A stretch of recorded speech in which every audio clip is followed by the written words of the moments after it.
So here's the July harvest, and this is a good sample actually of what we'll have all the way through July, but we'll have a little bit less than this. So there's a few things that are finishing, and our objective in summer is to harvest just what we need for the immediate family and not kind of go overboard and provide lots to neighbours and friends and things, because we really need to focus now on clearing beds and getting them replanted for autumn, winter and spring.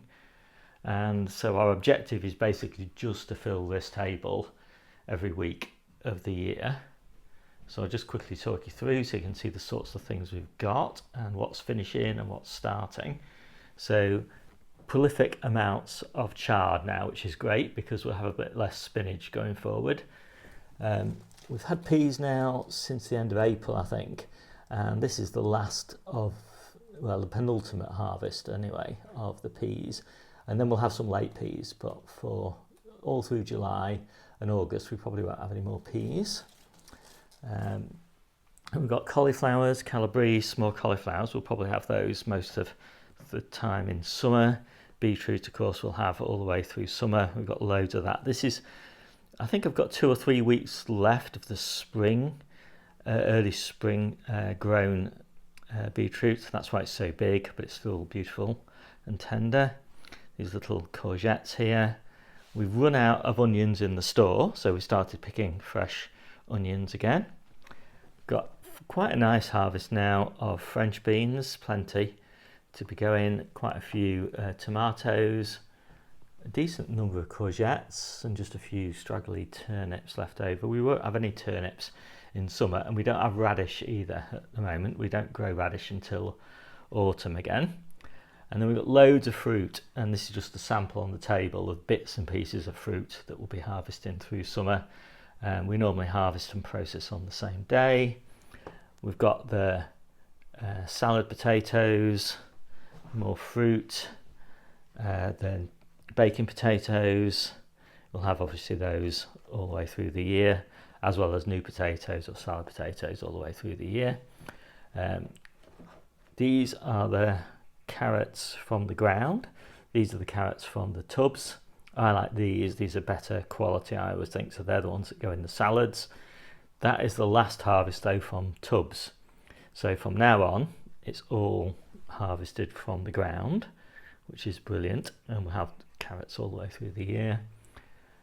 First decent harvest really of the peppers. I picked a few green ones, mainly because they're just falling, they're breaking off, because the branches are so laden with peppers.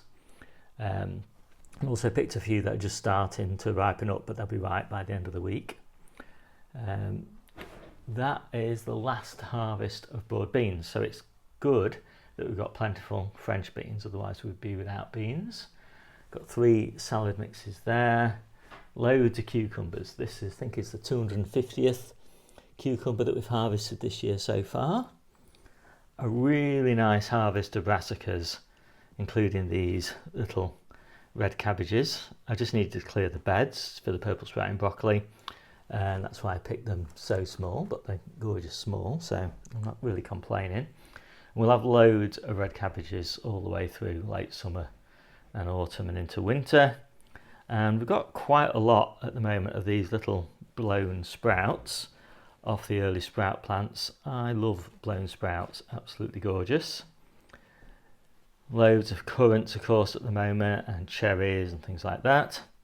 Debbie started making her first preserves. Chili jams were what she made this week.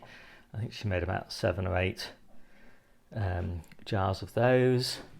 Rhubarb, of course, at the back there. Golden purslane to go in the salads. This is the last of the spinach, the true spinach. This is an Asian spinach Mikado, and that has finished now. That's gone to seed. We won't bother sowing any or growing any spinach now until late summer. But we've got the New Zealand spinach, which is ready now, so that is fine. We'll have some spinach all the way through summer. Then we've got salad onion tops, and a massive stack there, 3 deep, of salads and some more salad onions there. So that is a pretty good harvest. I'm happy with it. But as I say, through summer, our objective is really just to fill this table now. Not fill this table multiple layers deep like it is today, but just fill it, just a reasonable harvest. Partly because we're just eating so much fruit that we don't need quite as much veg. Partly because people just don't eat as much brassica, for example, in summer, and then they pick up eating brassica again as we get into autumn. Partly because things just taste better, you know what, in the cold weather than they do in the middle of summer. And partly because you need a lot of ground dedicated to autumn, winter and spring harvests at this time of year if you're going to have enough. Anyway, I think I'm done. My name's Steve.